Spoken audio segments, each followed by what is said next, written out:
পিরিয়ডের সময় কোনটা ব্যবহার করো, মেনস্ট্রুয়াল কাপ নাকি ট্যাম্পন? জানো তোমাদের জন্য মেনস্ট্রুয়াল কাপ ব্যবহার করা ঠিক নাকি ট্যাম্পন ব্যবহার করা উচিত? Hey, hello everyone, welcome and welcome back to my YouTube channel Fit and Fun with Tonu। তো আশা করি তোমরা সবাই খুব ভালো আছো and as always দেখতেই পাচ্ছ আমিও খুব ভালো আছি। তো আজকে আমি তোমাদের সাথে খুবই একটা চর্চিত প্রাসঙ্গিক বিষয় নিয়ে কথা বলবো। এখন তোমরা সবাই জানো যে বাজারে বিভিন্ন ধরনের পিরিয়ড রিলেটেড প্রোডাক্ট পাওয়া যায়, যেটা কিছু হতে পারে, কারণ বাজারে এখন পিরিয়ড রিলেটেড প্রোডাক্টের একটা কম্পিটিশন চলে এসছে। একই জিনিসের বিভিন্ন টাইপস পেয়ে যাবে, বিভিন্ন ফ্লেভার পেয়ে যাবে, ফ্রেগ্রেন্স পেয়ে যাবে, ভ্যারাইটিস পেয়ে যাবে, সাইজ পেয়ে যাবে, কত কিছু না এসছে বাজারে। এবং আমাদের পিরিয়ডস এর সময় কম বেশি আমরা প্রত্যেকেই সেই সব জিনিসগুলোকে কিনি এবং ব্যবহার করি। তো আজকে আমি তোমাদের সাথে শেয়ার করব মেনস্ট্রুয়াল কাপ বনাম ট্যাম্পন। দুটোর কাজে একই রকম, দুটোর ব্যবহারই একই রকম। দুটোর ব্যবহারই হলো আমাদের ভ্যাজাইনার ভেতরে ঢুকে মেনস্ট্রুয়াল ব্লাডকে কালেক্ট করা। এবার তার মধ্যেও কিছু ডিফারেন্স আছে, দুটোর কাজের মধ্যেও কিছু সুবিধা আছে, কিছু অসুবিধা আছে। আজকের আমি আমার এই ভিডিওর মাধ্যমে তোমাদেরকে ওটাই বলবো যে দুটোর সুবিধা অসুবিধা, কোনটা ঠিক কোনটা ভুল, কোনটা উচিত কোনটা অনুচিত তোমাদের জন্য।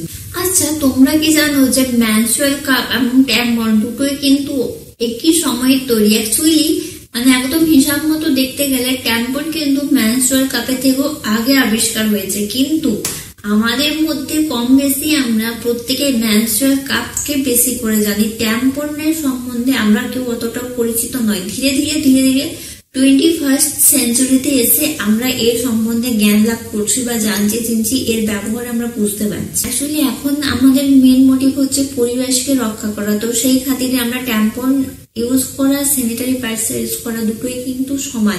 তার জন্য আমরা ট্রাই করছি মেনস্ট্রুয়াল কাপের দিকে সুইচ করা। তো চল আমি প্রথমে বলি মেনস্ট্রুয়াল কাপ নিয়ে কিছু কথা। এবার মেনস্ট্রুয়াল কাপের পপুলারিটি হঠাৎ করে আমাদের মার্কেটে বা বাজারের মধ্যে বেড়ে যাচ্ছে কেন, সেটা আমাদেরকে জানতে হবে। প্রথমত হচ্ছে মেনস্ট্রুয়াল কাপ একটা ইকো ফ্রেন্ডলি প্রোডাক্ট, তার সাথে রিইউজেবল, মানে তোমরা এটাকে অনেক বছর বা অনেক দিন ধরে ব্যবহার করতে পারবে। এবং তার সাথে এটা কিন্তু পকেট ফ্রেন্ডলি, বাজেট ফ্রেন্ডলি। এটা কিন্তু অল্প দামে তোমরা আরামসে 10 বছর 12 বছর পর্যন্ত একটা মেনস্ট্রুয়াল কাপ ইউজ করবে। যদি তোমরা সেটাকে প্রপার ওয়েতে ভালোভাবে ইউজ করে থাকো, তাহলে তোমরা কিন্তু এটা আরামসে 10 বছর ইউজ করতে পারবে। যেহেতু এটা একটা মেনস্ট্রুয়াল কাপ, তাই এর কাজ হচ্ছে ব্লাডকে কালেক্ট করা, নাকি ব্লাডকে সোক করা। সোক করা মানে কিছু শোষণ করে নেওয়া। সোক করা হচ্ছে ট্যাম্পনের কাজ, কিন্তু মেনস্ট্রুয়াল কাপের কাজ হচ্ছে ব্লাডকে ভালোভাবে কালেক্ট করা। তাই এটার কিন্তু দুটো প্লাস পয়েন্ট রয়েছে। তো চলো আমি তোমাদের এটার ব্যবহার করা দুটো প্লাস পয়েন্ট শেয়ার করি। প্রথমত আমি তোমাদের যেমনটা আগেই বললাম, এটা তোমরা দীর্ঘ সময়ের জন্য ব্যবহার করতে পারবে, মানে ইজিলি তোমরা 6 ঘন্টার বেশি তো ইউজ করতে পারবে।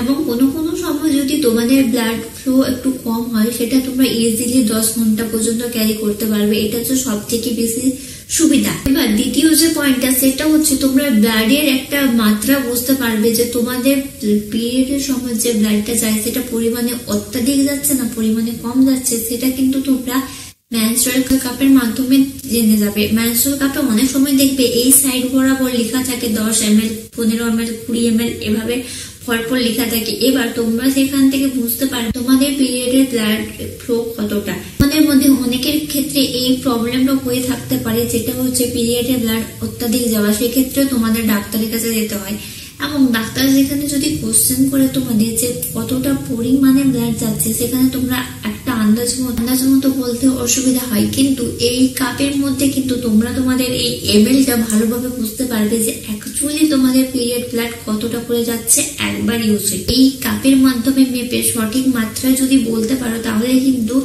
তোমাদের রোগে সেই ক্ষেত্রে অনেকটা চিকিৎসার সুবিধা হবে। এবার আমি তোমাদের সাথে কথা বলবো ট্যাম্পন নিয়ে। বা ট্যাম্পন আমরা কখন ব্যবহার করব, কেন ব্যবহার করব, বা মেনস্ট্রুয়াল কাপ থেকে ট্যাম্পন ব্যবহার করার আমাদের সুবিধা কি কি। অ্যাকচুয়ালি ট্যাম্পনের কাজ হচ্ছে ব্লাডকে শোক করা। আমাদের ভ্যাজাইনার মধ্যে দিয়ে ট্যাম্পনটা এভাবে পুরোটা ঢুকে যায়, মেনস্ট্রুয়াল কাপ এভাবে ঢুকে রয়ে যায়, আর এটা হচ্ছে পুরোটা ঢুকে যায়। তখন যখন আমাদের ব্লাডটা উপর থেকে পড়ে, এটার কাজ হচ্ছে পুরো ব্লাডটাকে শোক করে নেওয়া, মানে এটা পুরো ব্লাডটাকে শুষে নেয়। আর মেনস্ট্রুয়াল কাপ হচ্ছে ব্লাডটাকে কালেক্ট করে। তো এটা যেহেতু শুষে নেয়, সেক্ষেত্রে ব্লাডটা পুরোটা এটার মধ্যে অ্যাবজর্ব হয়ে যায়, সেক্ষেত্রে কিন্তু সাইড লিকেজের কোনো প্রবলেম হয় না। কিন্তু তোমরা যদি মেনস্ট্রুয়াল কাপ ইউজ করো, সেখানে কিন্তু তোমাদের সাইড লিকেজের প্রবলেম হতে পারে। বাট আমার পার্সোনাল এক্সপিরিয়েন্স থেকে বলতে পারি, ট্যাম্পন ইউজে কোনোরকম কোনো সাইড লিকেজের প্রবলেম হয় না। এবং দ্বিতীয় যেটা ট্যাম্পন নিয়ে আমার মনে হয়, সেটা হচ্ছে তোমাদের এটা খুবই ট্রাভেল ফ্রেন্ডলি। বাট এটা আমার মনে হয় একটু কস্টলি আসে, যেটা এর থেকে একটা প্যাড কিন্তু কম দামে পেয়ে যাবে, বাট প্যাডের থেকে এটা ব্যবহারের সুবিধা আছে। এটা অনেকটা ট্রাভেল ফ্রেন্ডলি। তোমরা যদি বাইরে কোথাও ঘুরতে যাও, সেই অবস্থায় কিন্তু আমরা যদি মেনস্ট্রুয়াল কাপ ইউজ করি, মেনস্ট্রুয়াল কাপ কি হয়, এইভাবে আমাদের মধ্যে পুরো চেপে বসে থাকে, সেটাকে আমরা ফিঙ্গার দিয়ে এভাবে বের করতে হয় টেনে করে। তো আমাদের ফিঙ্গারের ব্লাড চলে আসে, অনেকটা কাপের ওপর সাইডেও ব্লাড লেগে যায়। সেক্ষেত্রে যদি তোমরা প্রপার ওয়াশরুম না পাও, ওয়াশরুমে ওয়াটার অ্যাভেলেবেল না পাও, মানে যদি জল অ্যাভেলেবেল না পাও, সেক্ষেত্রে কিন্তু কাপ বা হাত পরিষ্কার করতে অসুবিধা হতে পারে। বাট ট্যাম্পনের ক্ষেত্রে সেরকম কোনো প্রবলেম হয় না। তোমরা যখন ট্যাম্পনটা তোমাদের ভ্যাজাইনাল পার্ট থেকে বের করবে, জাস্ট এই যে নিচে দড়িটা দেওয়া থাকে, সেটাকে টেনে দিলে বেরিয়ে যায়। এখানে একটুও ব্লাড তোমাদের হাতের মধ্যে লেগে আসে না। এবং ট্যাম্পনের এই সুতোটা কিন্তু সবসময় আমাদের ভ্যাজাইনাল বাইরে থাকে, তো এটার মধ্যে কোনো রকম কোনো ব্লাড এসে লাগে না। জাস্ট নর্মালি নিচের পার্টটা ধরবে, টেনে দেবে, সুন্দরভাবে বেরিয়ে যায় এক চান্স। একটা পিরিয়ড শুরু থেকে মেনোপজ অর্থাৎ পিরিয়ড বন্ধ হওয়া পর্যন্ত কতগুলো প্যাড বা ট্যাম্পন ইউজ করে, সেটা কিন্তু আমাদের এনভায়রনমেন্টালের খুব একটা সুবিধাজনক নয়। কারণ এক মাসের আমরা যদি এক দিনে 2টো করেও ট্যাম্পন ইউজ করি, তাহলে আমাদের 5 দিনে 10টা ট্যাম্পন ইউজ করা হয়। সেই 28 দিন গ্যাপ হতে হতে কিন্তু ওই ট্যাম্পন গুলো আমাদের মাটিতে একদমই মিশে যায় না, দেন আমরা আবার শুরু করে দিই।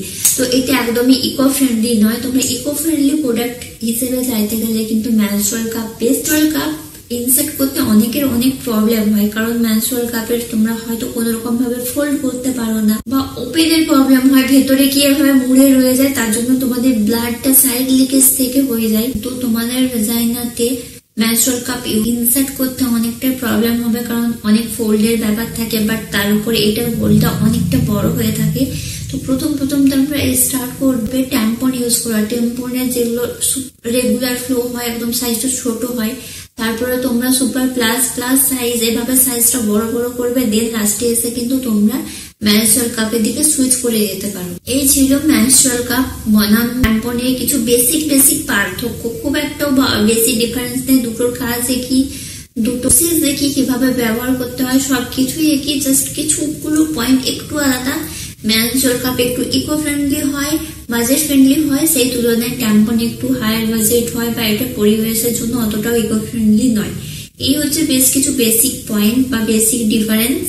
তো আজকের এই ভিডিওটা তোমাদের জন্য ভালো লেগেছে, এবং আমার এই ভিডিওটা দেখে তোমাদের কি মনে হয়, এরপর তোমরা মেনস্ট্রুয়াল কাপ ইউজ করবে নাকি ট্যাম্পন ইউজ করবে, সেটা আমাকে অবশ্যই কমেন্ট করে জানাবে।